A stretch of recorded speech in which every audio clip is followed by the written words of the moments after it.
Imagine being woken up by the sound of rushing water. You open the door, and a wall of brown floodwater comes crashing in. That's what happened to families across Texas this week as flash floods tore through towns without warning. In this episode, we're taking you straight into the chaos, through the voices of those who lived to tell the tale. A hotel guest said the water rose past her waist in under 2 minutes. Another survivor floated on a mattress, unsure if they'd make it to daylight. Check this out. Back to our top story tonight, the devastating flooding out of Texas Hill Country, with at least 95 people believed to have been killed.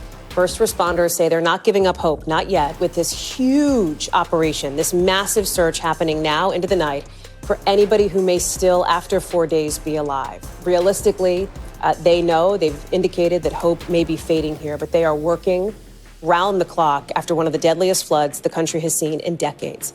I want to bring in somebody who experienced this for herself. Riata Shuff was staying at a nearby hotel right along the banks of the Guadalupe. She's joining us now. Riata, thank you so much for being with us. First of all, we are so glad that you are okay.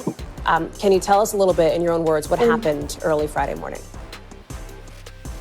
So Friday morning, our whole facility we were staying at got knocks on their door, just telling everybody to get out. There was no rain until a little after 12 that night. We had just been hanging out. I mean, the kids were swimming and everything like that. And that morning around 2:33, everybody was leaving. We walked outside and the water was up to the bottom floor doors. And it was insane. It just came out of nowhere. And we all started running to our cars. Everybody was trying to leave. And the only two exits are through low water crossings and by bridge. And we were all at a standstill on the road, and everybody's trying to go the same place, and nobody can go anywhere because both exits are blocked. We had just been sitting in the car, and then you start seeing all the water rising slowly, and then it started getting faster and faster until it was up at our cars. And you just see people fleeing their cars and walking down the road. And then you're like, I guess we better do that too, because at this point, there's nowhere else for us to go. And we just started walking down the street. And as you're walking, you're just getting the water rising higher and higher. And you looking somewhere for higher to go. I mean, all the houses there are one story, and there was only a few that were 2-story that we could see, and the one house that we did find, there were people in the 2nd story with flashlights on, and as we were walking by, once the water was up close to our chests, they were screaming for us to come up because the current was just pulling more and more people in. They let down sheets for us, and we started climbing up, pulling people and tons of dogs. We had a great community there to help us, and there were some very significant people that got us through that time. So that I understand, Riata, you're saying that you said water up to your chest. So you're sort of walking or swimming or struggling through this, and somebody throws down sheets from a 2nd-story window that you're then, with all these people, that you're climbing up? Yes, so there were definitely at the end point, more than 45, 50 people in one area on that 2nd floor. People needed somewhere to go, and they threw down a sheet for us, and 2 men that are really great in my life, just pushing people up and going out and getting them. And just everybody was looking for somewhere to go. Nobody had any service, nobody had anything. Did everybody, all the people you were with from the hotel, all the people that evacuated the hotel, did they all make it to higher ground safely, to your knowledge? There were a few people that did not make it. Thankfully, nobody in my group, they all made it. But at River End, there were a few families that did not make it out. Some tried going over that bridge and unfortunately did not. And just some people never got the knock on the door loud enough or noticed in time. Ugh.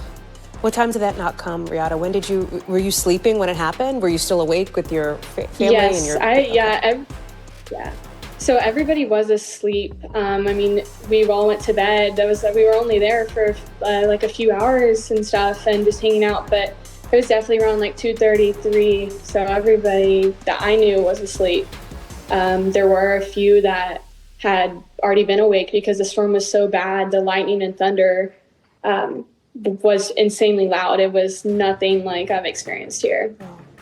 Your dad posted online that he was getting a couple of messages from you. Like literally as this was happening, it sounds like you're like, I'm swimming through water. I'm not much. Were you on your phone? Was somebody sending that message for you? How did you manage to communicate in this moment of crisis? So I had originally sent the message to them around like 4 or 5 a.m., but the message never went through till around 8 a.m. that morning. And I know everybody's celebrating 4th of July, but thankfully the satellite option on your phone now, the message cleared through that. But this is a place where people go to get away and has no service. So everybody there was extremely difficult to reach anything. Yeah. I wonder, Riata, what your message is. There's so many people around the country and around the world, candidly, who are looking at Kerrville, looking at Texas, praying for the state. They're sending their thoughts there. What is your message to them, to the people who have watched this catastrophe unfold, as somebody who lived through it? It's definitely like, don't take your life for granted. So many people had it worse. Like, we had probably the best situation and best people around us. So many families, like, walking through that town lost everything, and it's unimaginable for them. Like, it's hard to know exactly like what to do, but anything by just donating, and if you're able to, I know I'm going to help clean up that area, like helping those families, like donating money, anything like you can, I promise you it'll happen anyway. Yeah.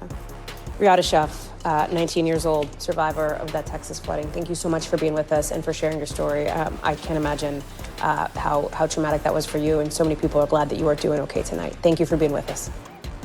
Yes, ma'am.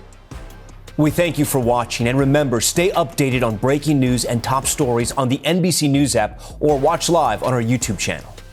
This is No Filter News. Truth served raw, bold, and uncut. Hit that sub, stay loud, and catch us on the next drop. We don't fade out. We level up.